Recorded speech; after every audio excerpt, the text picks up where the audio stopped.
ओम शांति। 26 नवंबर 1979 की अव्यक्त मुरली। हेडिंग है प्रीत की रीत। बाप दादा सर्व बच्चों की याद और प्यार का रिटर्न देने के लिए बच्चों के समान साकार रूप में आते हैं, क्योंकि समान बनना ही स्नेह का रिटर्न है। बाप बच्चों के सदा स्नेही और सदा के आज्ञाकारी हैं। बच्चे बुलाते हैं और बाप आ जाते हैं, समान बन जाते हैं। बाप पर काया प्रवेश होकर भी प्रीत की रीत निभाने आ जाते हैं। अब बच्चों को क्या करना है? वैसे तो सब बच्चे स्नेही हैं। मधुबन निवासी बनना ही स्नेह का रिटर्न है। दूर दूर से भाग आना यह भी स्नेह है। संपूर्ण स्नेह का रिटर्न क्या है? स्नेही तो हो, साथ साथ बाप का भी स्नेह है। सदा एक संकल्प है कि सर्व बच्चे बाप समान बन जाएं।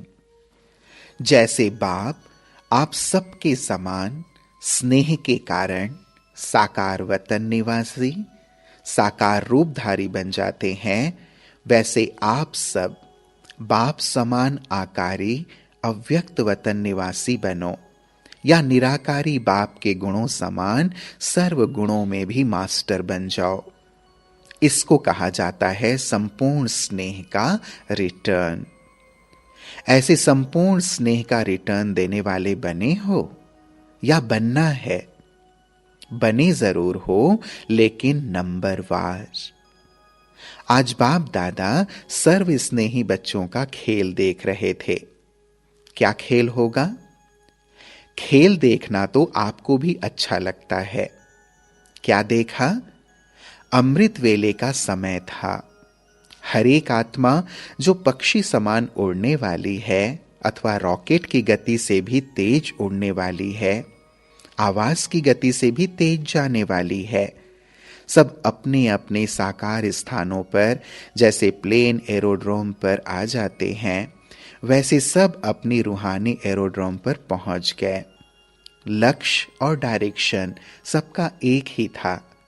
लक्ष्य था उड़कर बाप समान बनने का और डायरेक्शन था 1 सेकंड में उड़ने का। क्या हुआ? जैसे साइंस के साधन एरोप्लेन जब उड़ते हैं तो पहले चेकिंग होती है, फिर माल भरना होता है। जो भी उसमें चाहिए, जैसे पेट्रोल चाहिए, हवा चाहिए, खाना चाहिए, जो भी चाहिए, उसके बाद धरती को छोड़ना होता है, फिर उड़ना होता है। ब्राह्मण आत्मा रूपी विमान भी अपने स्थान पर तो आ ही गए, लेकिन जो डायरेक्शन था अथवा है 1 सेकेंड में उड़ने का, उसमें कोई चेकिंग करने में रह गए। मैं आत्मा हूं, शरीर नहीं हूं, इसी चेकिंग में रह गए। और कोई ज्ञान के मनन द्वारा स्वयं को शक्तियों से संपन्न बनाने में रह गए। मैं मास्टर ज्ञान स्वरूप हूं, मैं मास्टर सर्वशक्तिवान हूं।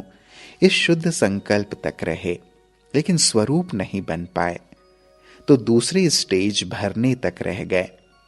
और फिर भरने में बिजी होने के कारण कोई उड़ने से रह गए, क्योंकि शुद्ध संकल्प में तो रमण कर रहे थे, लेकिन यह देह रूपी धरती को छोड़ नहीं सकते थे। अशरीरी स्टेज पर स्थित नहीं हो पाते थे। बहुत चुने हुए थोड़े से बाप के डायरेक्शन प्रमाण सेकेंड में उड़कर सूक्ष्म वतन या मूल वतन में पहुंचे। जैसे बाप प्रवेश होते हैं और चले जाते हैं, तो जैसे परमात्मा प्रवेश होने योग्य हैं, वैसे मर्जीवा जन्मधारी ब्राह्मण आत्माएं अर्थात महान आत्माएं भी प्रवेश होने योग्य हैं। जब चाहो कर्मयोगी बनो, जब चाहो परम धाम निवासी योगी बनो, जब चाहो सूक्ष्म वतनवासी योगी बनो। स्वतंत्र हो, तीनों लोकों के मालिक हो। इस समय त्रिलोकी नाथ हो, तो नाथ अपने स्थान पर जब चाहें तब जा सकते हैं। कई बच्चों का एक संकल्प पहुंचता है कि बाप तो निर्बंधन है और हमें तो देह का बंधन है, कर्म का बंधन है। लेकिन बाप दादा यह क्वेश्चन पूछते हैं, अब तक क्या देह सहित त्याग नहीं किया है?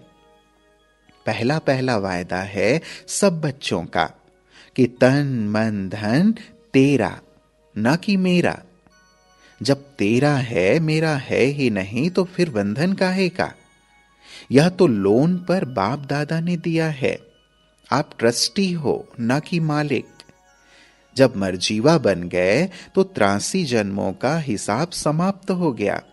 अब यह नया 84वां जन्म है। इस जन्म की तुलना और जन्मों से कर ही नहीं सकते हो। इस दिव्य जन्म का बंधन नहीं, संबंध है। कर्म बंधनी जन्म नहीं, यह कर्म योगी जन्म है। इस अलौकिक दिव्य जन्म में ब्राह्मण आत्मा स्वतंत्र है, न कि परतंत्र। तेरे को मेरे में लाते हो तब परतंत्र होते हो। मेरा पहला हिसाब, मेरा पहला संस्कार आया कहां से? अगर ऐसे स्वतंत्र होकर रहो कि यह लोन मिली हुई देह है तो सेकंड में उड़ सकते हो।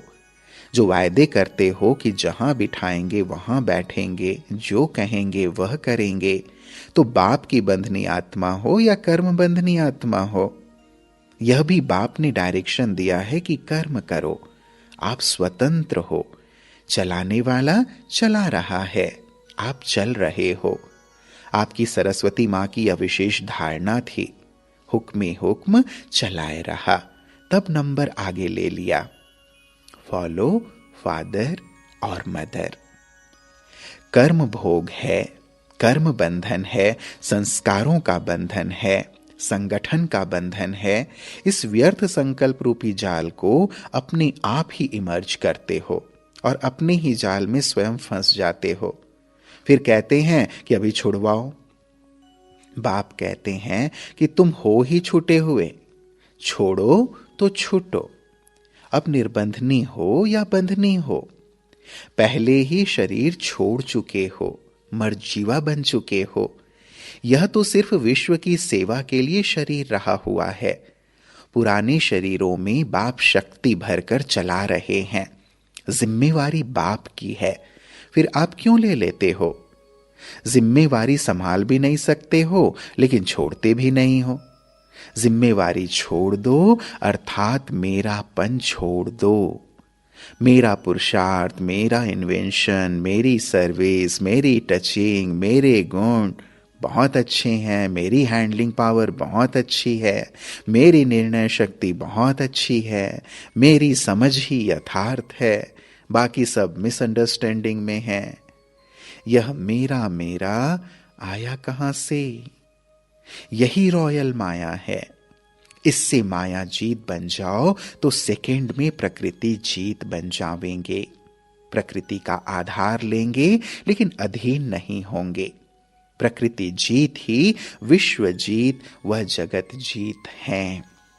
फिर एक सेकंड का डायरेक्शन अशरीरी भाव का सहज और स्वतः हो जावेगा। खेल क्या देखा? तेरे को मेरे बनाने में बड़े होशियार हैं। जैसे जादू मंत्र से जो कोई कार्य करते हैं तो पता नहीं पड़ता है कि हम क्या कर रहे हैं। यह रॉयल माया भी जादू मंत्र कर देती है, जो पता ही नहीं पड़ता कि हम क्या कर रहे हैं। अब क्या करेंगे? अब कर्म बंधनी से कर्म योगी समझो। अनेक बंधनों से मुक्त एक बाप के संबंध में समझो तो सदा एवर रेडी रहेंगे। संकल्प किया और अशरीरी बना, यह प्रैक्टिस करो। कितना भी सेवा में बिजी हो, कार्य भी चारों ओर की खींचतान हो, बुद्धि सेवा के कार्य में अति बिजी हो, ऐसे टाइम पर अशरीरी बनने का अभ्यास करके देखो। यथार्थ सेवा का कभी बंधन होता ही नहीं, क्योंकि योग युक्त युक्ति युक्त सेवाधारी सदा सेवा करते भी उपराम रहते हैं। ऐसे नहीं कि सेवा ज्यादा है इसलिए अशरीरी नहीं बन सकते। याद रखो, मेरी सेवा नहीं, बाप ने दी है तो निर्बंधन रहेंगे। ट्रस्टी हूं, बंधन मुक्त हूं, ऐसी प्रैक्टिस करो। अति के समय अंत के स्टेज, कर्मातीत अवस्था का अभ्यास करो, तब कहेंगे तेरे को मेरे में नहीं लाया है, अमानत में ख़यानत नहीं की है। समझा? अभी का अभ्यास क्या करना है? जैसे बीच बीच में संकल्पों की ट्रैफिक का कंट्रोल करते हो, वैसे अति के समय अंत के स्टेज का अनुभव करो, तब अंत के समय पास विद ऑनर बन सकेंगे। ऐसे सदा बंधन मुक्त, बाप समान, जब चाहे प्रकृति जीत, संकल्प और संस्कार में भी ट्रस्टी, सदा देह के स्मृति से भी उपराम, ऐसे विश्व उपकारी, विश्व कल्याणकारी बच्चों को बाप दादा का याद प्यार और नमस्ते। हम बच्चों का भी प्राणेश्वर बाप दादा को याद प्यार और नमस्ते नमस्ते नमस्ते बाबा। फिर प्यारे बाबा ने पार्टियों के साथ मुलाकात की, बॉम्बे और पूना जोन। स्वयं द्वारा बाप का साक्षात्कार कराने के लिए मस्तक पर भाग्य का सितारा सदा चमकता रहे। सदा अपने मस्तक पर भाग्य का सितारा चमकता हुआ दिखाई देता है, या सितारे की चमक के आगे कभी कभी माया के बादल भी आ जाते हैं। अगर बादल होते हैं तो सितारे छिप जाते हैं, और बादल नहीं होते तो बहुत सुंदर चमकते रहते हैं। ऐसे आपके भाग्य का सितारा सदा चमकता है, या बादल आ जाते हैं। ब्राह्मण बने और सितारा चमका, लेकिन सितारे के आगे बादल ना आए, सितारे की चमक छिपने ना दें, यह है अटेंशन। जैसे फोटो निकालते हैं, अगर बादल आगे आ जाएं तो फोटो ठीक निकलेगा? फीचर्स ही नहीं दिखाई देंगे। ऐसे ही अगर चमकते हुए सितारे के आगे बादल आ जाएं तो साक्षात्कार कैसे कराएंगे? आप तो बाप को प्रत्यक्ष कराने वाले, अर्थात स्वयं द्वारा बाप का साक्षात्कार कराने वाले हो। बादलों के बीच से कैसे साक्षात्कार होगा? तो साक्षात्कार कब कराएंगे? क्या जब विनाश होगा तब? अभी ही ऐसा बनना पड़ेगा। अगर बहुत समय का बादलों को दूर करने का अभ्यास नहीं होगा तो बादल भी उसी समय लास्ट घड़ी आएंगे। साक्षात्कार के लिए खड़े हों और बादल आ जाएं तो सारा प्रोग्राम ही अपसेट हो जाएगा। अब ऐसे अभ्यासी बनो जो दूर से ही बादल भाग जाएं। जैसे साइंस के साधन तूफान को, पहाड़ों के रास्ते को चेंज कर सकते हैं ना, वह साइंस तो अपूर्ण है। साइंस कभी संपूर्ण हो नहीं सकती, क्योंकि मनुष्य मत है, कभी नीचे कभी ऊपर होती रहती है, तो अनलॉफुल हो गई ना। बाप की श्रीमत पर चलने वाले तो जो चाहें वह कर सकते हैं। तो विघ्नों को दूर करने का बहुत समय का अभ्यास चाहिए। पुरुषार्थ तो सब कर रहे हो, लेकिन पुरुषार्थ की स्पीड कौन सी है? पुरुषार्थी हूं इसमें खुश नहीं होना, लेकिन किस स्पीड का पुरुषार्थ है? काम हो 1 सेकेंड का, आप करो 2 घंटे में, तो टाइम तो पूरा हो जाएगा ना। प्रश्नों का उत्तर ठीक दें, लेकिन टाइम पर ना दें तो पास होंगे या फेल? चल रहे हैं, कर रहे हैं, इससे अभी काम नहीं चलेगा।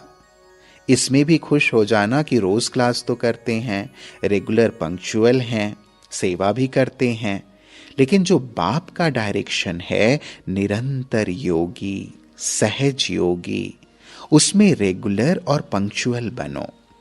बाप के पास वह प्रेजेंट मार्क पड़ेंगे ना, उसकी भी मार्क्स मिलती है, लेकिन नंबर आगे तो इसी प्रेजेंट मार्क में बनेंगे। कौन सी माला में आने वाले हो? अगर कभी कभी इसी स्थिति में स्थित रहते हो तो कभी कभी पूजने वाली माला में आएंगे, पीछे का मड़का बनेंगे। माताएं कौन सी सेवा करेंगी? सब नंबर बन जाएंगे। नंबर 1 भी ग्रुप बनेगा। जितना सर्विस करो उतना ही लाख गुना, पदम गुना होकर मिलेगा। इसलिए यह संगम युग है करने और पाने का। अभी अभी करना, अभी अभी पाना। प्रवृत्ति में रहते भी डबल सेवा करो। हैंड्स भी बन जाएंगे और सेंटर भी खुल जाएंगे।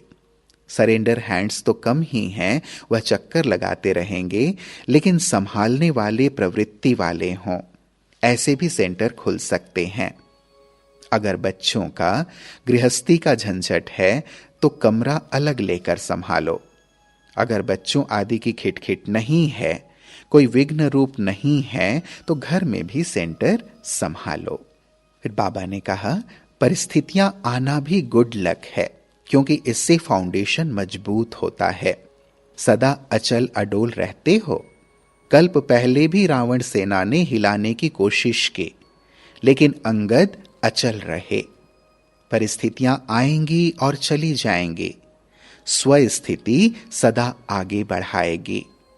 परिस्थिति के पीछे भागने से स्वस्थिति चली जाएगी। कोई भी परिस्थिति आए तो आप हाई जंप दो, इससे पार हो जाएंगे। परिस्थिति आना भी गुड लक है।